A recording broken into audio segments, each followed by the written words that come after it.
Of grid, hybrid, on grid systems, ये systems क्या हैं? किस सिस्टम से क्या मुराद है? क्या नेट मीटरिंग सिर्फ ऑन ग्रिड सिस्टम के साथ ही होती है? क्या ऑन ग्रिड सिस्टम को विदाउट इलेक्ट्रिसिटी भी यूज कर सकते हैं? क्या हाइब्रिड सिस्टम के साथ नेट मीटरिंग की जा सकती है? ऐसी बहुत सारी इंफॉर्मेशन के लिए मेरे साथ जुड़े रहें। Stay tuned, stay with me. Hello everyone, welcome to the knowledge kingdom. This is engineer Mohammad Zahid. आज मैं आपके लिए एक बहुत ही इंपॉर्टेंट टॉपिक लेके आया हूँ, बहुत ही इन टॉपिक। कितनी टाइप्स के सोलर सिस्टम होते हैं और एक्चुअली हमें किस सोलर सिस्टम के साथ जाना चाहिए? बेसिकली 3 टाइप्स के सोलर सिस्टम होते हैं। एक सिस्टम ऐसा होता है जिसको कहते हैं ऑफ ग्रिड सिस्टम, एक होता है ऑन ग्रिड सिस्टम और तीसरा होता है हाइब्रिड सिस्टम। सबसे पहले हम बात कर लेते हैं ऑफ ग्रिड सिस्टम की। तो ये सबसे पहला और बेसिक सिस्टम था जो सबसे पहले इन्वेंट हुआ, जिस पे सबसे पहले काम हुआ। ऑफ ग्रिड सिस्टम के एक्चुअली इलेक्ट्रिसिटी की ज़रूरत नहीं होती।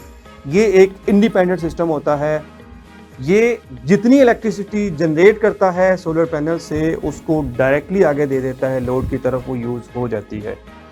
फॉर एग्जांपल, ये 10 किलोवाट का सिस्टम है। अगर आगे 10 किलोवाट की रिक्वायरमेंट है तो ये 10 किलोवाट देगा। अगर रिक्वायरमेंट नहीं है तो जितनी रिक्वायरमेंट है उतना ये देता जाएगा। अगर 2 किलोवाट की रिक्वायरमेंट है तो बाकी जितना है वो सारा ज़ाया हो जाएगा। तो ये बहुत ही बेसिक सिस्टम है। कुछ जगहों पे इसकी एप्लीकेशन भी है। जैसे फॉर एग्जांपल मैं बात करता हूँ, किसी एरिया के अंदर इलेक्ट्रिसिटी है ही नहीं, तो वहाँ पे सिंपली आप ये ऑफ ग्रिड सिस्टम यूज़ करें, या हाइब्रिड भी किया जा सकता है। पर्टिकुलरली आपके एग्रीकल्चर सेक्टर के अंदर जहाँ दूर दराज आपकी टरबाइन लगी हुई है, इलेक्ट्रिसिटी नहीं है, सिंपली ऑफ ग्रिड सिस्टम लगाएं। दिन के टाइम वो सूरज की रोशनी से बिजली बनाएगा और आपकी टरबाइन चलती रहेगी।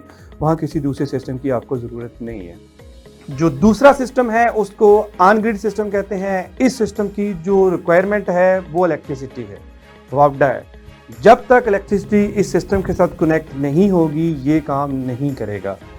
इसका भी सेम वही फंक्शन है। आपके सोलर पैनल से बिजली बना के इन्वर्टर को देता है, वो उसको एसी पावर में कन्वर्ट करके लोड की तरफ शिफ्ट कर देता है।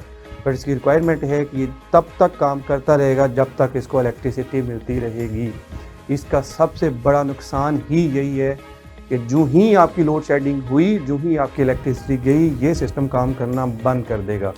तो आपके सोलर पैनल किसी काम के नहीं रहेंगे ड्यूरिंग लोड शेडिंग। ये जो सिस्टम है इसके साथ मोस्ट ऑफ द केसेस में नेट मीटरिंग होती है।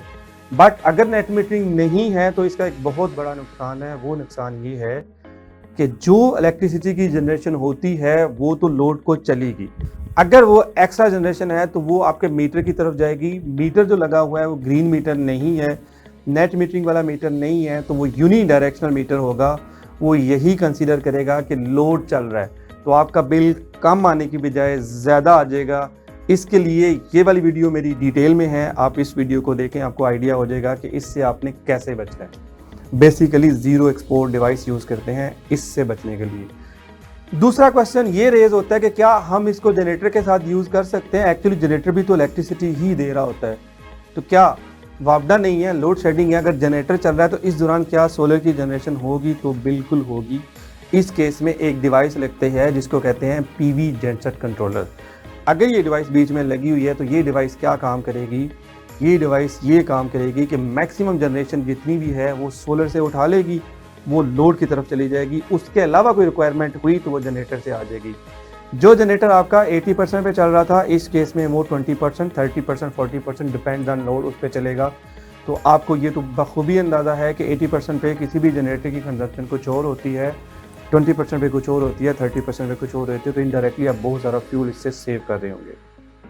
ये था आपका ऑन ग्रिड सिस्टम। तीसरा सबसे इम्पोर्टेंट सिस्टम वो है हाइब्रिड सिस्टम। ये बेसिकली 3-in-1 सिस्टम होता है ये वाला। आप इसको at a time as a off grid system भी यूज़ कर सकते हैं, as a on grid system भी यूज़ कर सकते हैं, एज ए हाइब्रिड सिस्टम भी यूज़ कर सकते हैं। ये सिस्टम वैसे ही है जैसे ऑफ ग्रिड सिस्टम है। इस सिस्टम के साथ बेसिकली आपकी बैटरीज अटैच हो जाती हैं, तो ये कंप्लीट हाइब्रिड सिस्टम बन जाता है। ये भी काम उसी प्रिंसिपल पे करता है। इसके साथ भी नेट मीटरिंग होती है। जो एक्स्ट्रा आपके यूनिट्स हैं वो नेट मीटरिंग की तरफ चले जाते हैं। उसको आप रात 11 से लेकर अगले दिन 7 बजे तक यूज़ कर सकते हैं फॉर नेक्स्ट मैनी डेज। सिर्फ पीक आवर्स के दरमियान आप उन यूनिट्स को यूज़ नहीं कर सकते। ये हाइब्रिड सिस्टम होता है, ये सबसे इम्पोर्टेंट सिस्टम होता है। इस केस में अगर आपकी लोड शेडिंग होती भी है तो आपको सोलर की जनरेशन मिलती रहेगी। जो आपके घर में यूज़ हो रहा है वो यूज़ होता रहेगा, जो एक्स्ट्रा पावर होगी वो बैटरीज को चार्ज करेगी। सो आपका जो सोलर है वो डिसेबल नहीं होगा, वो आपका यूज़ होता रहेगा। ये 3 बेसिक सिस्टम थे। अगर आप मुझसे रिकमेंडेशन पूछें तो मैं आपको बताऊंगा कि आपको हाइब्रिड सिस्टम के साथ जाना चाहिए। ये बेसिकली कॉम्बो होता है 3 सिस्टम्स का, ये 3 इन 1 सिस्टम होता है, आपको इसी सिस्टम के साथ जाना चाहिए।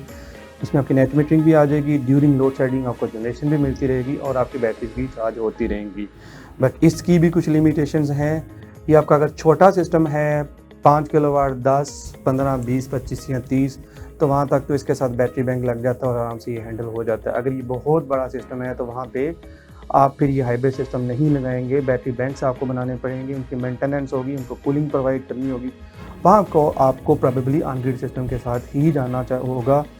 ऑन ग्रिड सिस्टम की जो एप्लीकेशन है वो सबसे मेन एप्लीकेशन ये है कि जहाँ पे 24 आवर आपकी मशीनरी चल रही है, आपका लोड यूज़ हो रहा है, सिस्टम की कैपेसिटी छोटी है, सिस्टम आपका बड़ा है, वहाँ ऑन ग्रिड सिस्टम बहुत सक्सेसफुल सिस्टम है।